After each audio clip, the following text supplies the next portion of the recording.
All right, let's move on to the next example where we have a bullet being shot out of a gun. So here we have a bullet is shot straight up in the air at 1,433 meters per second. What will be the velocity of the bullet 165 seconds later? Now, first, as with any problem, I want to imagine visually what our problem consists of. So we have a bullet shot straight up in the air, and then it's going to reach some maximum height and then start coming straight down. And the information that we're given is that the initial velocity is 1,433 meters per second. Okay, so we have kind of an idea of what's happening in our problem. Now let's begin to solve with step number 1. With any problem is to organize our variables.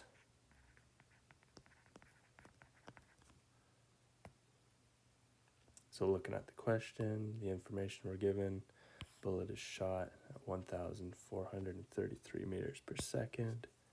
That is our initial velocity, or V1. It's 1,433 meters per second.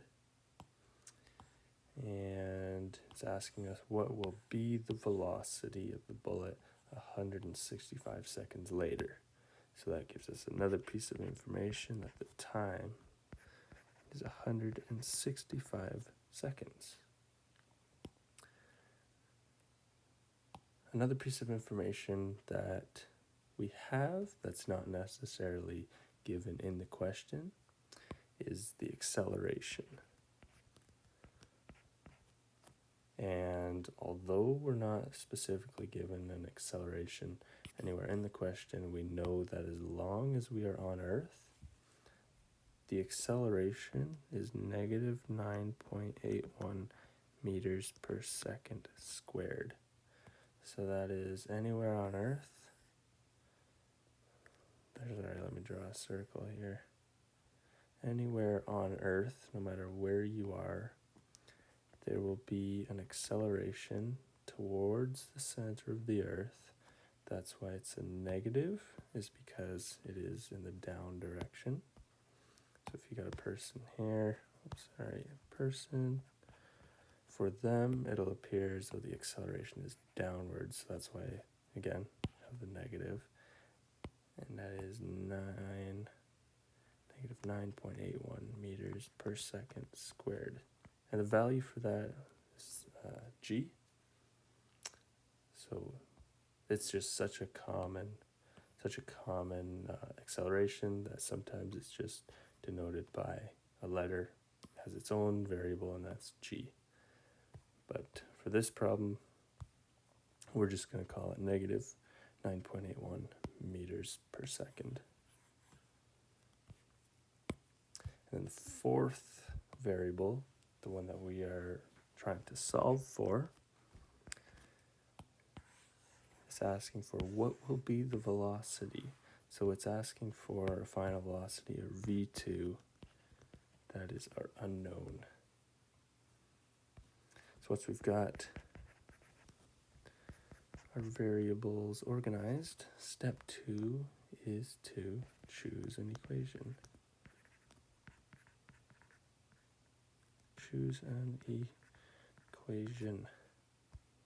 And to do that, once again, we look at the variables we're given. V1, t, acceleration, and V2. We come over here to our chart, and we ask, okay, which equation consists of all those variables? And we're looking at equation 3. It contains V1, V2, acceleration, and a time. So because of that, it has all the variables we need. We're going to use equation 3. So because we have v1, t, acceleration, and v2, that means we will use equation number 3.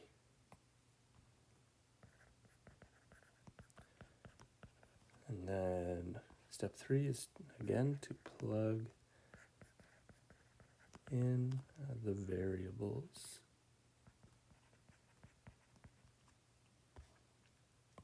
So first I'm just going to rewrite our equation. This is equation 3.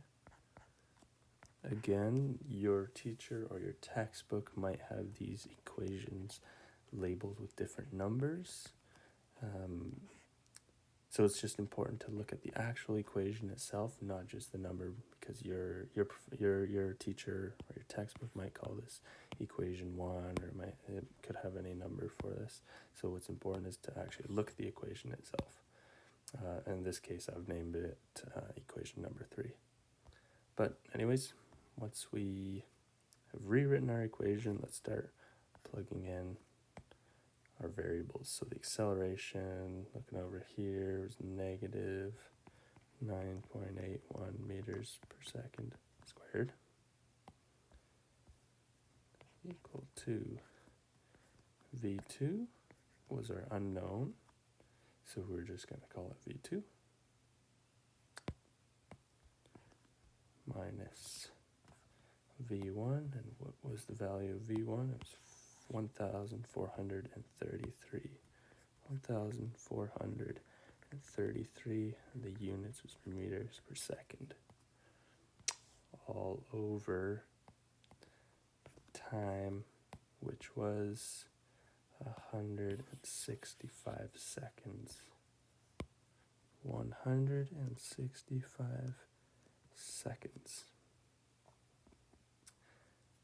Now we're just going to clean this up a little bit. Sometimes once we've got our variables plugged in, we just want to do what we can to clean up the equation. So in this case, I'm just changing the colors, and let me actually keep v2 as green because it is our unknown variable. All right, so we've got our equation now. It's all clear. We know what we know, our values for the variables that we were given, and then we have one unknown, so we're in good shape. And that brings us to step 4, which is to rearrange our equation. Rearrange to isolate the unknown variable. To isolate the unknown. So remember, our unknown variable is final velocity. So we need to rearrange this equation so that we can have v2 isolated by itself on one side of the equation. So first step to do that will be to bring this this division, 165 seconds, and we're going to multiply it up onto the other side of the equation. So that'll bring us 9.81 meters per second squared. Remember to keep your units, it's important. Times 165 seconds. That is equal to, and the rest of this will stay the same. So we're not making any more changes on this step.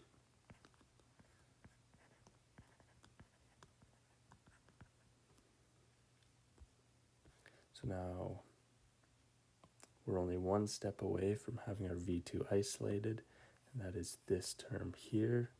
We need to bring it to the other side of the equation. So we're going to turn this negative, bring it to the other side, and it will be an addition. So negative 9.81 meters per second squared times 165 seconds. That's the same. And here we're going to be adding the opposite. So adding 1,433 meters per second. That is equal to v2. So now we've successfully isolated the unknown, and all we have to do is plug this mess into our calculator. I encourage you to do it along with me, just to make sure you get the same answer. I got an answer of negative 185.65 meters per second. That's equal to v2. So with our final answer, once again, we just want to look at the significant digits. Here we have 4, and here we have 3.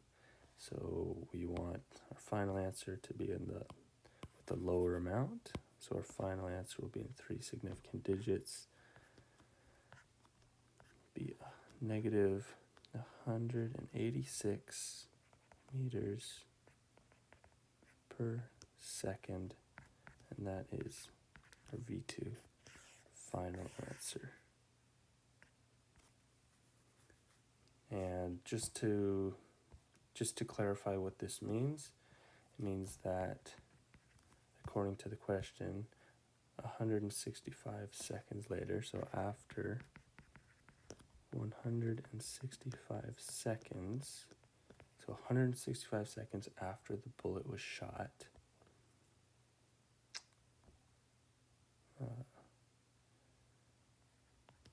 the bullet will be moving at a speed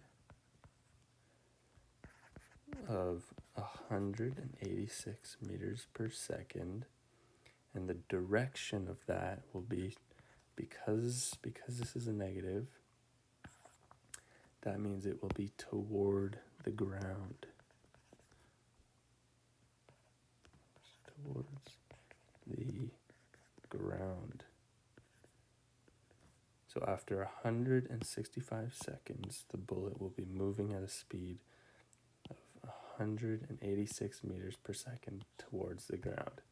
So back to our initial little diagram here. After 165 seconds, that means the bullet will have reached its maximum and began traveling back down towards the ground. And at some point, we don't know how high the bullet is, but at some point around here, the velocity will be negative 186 meters per second down towards the ground, and that is at 165 seconds after the bullet was initially shot.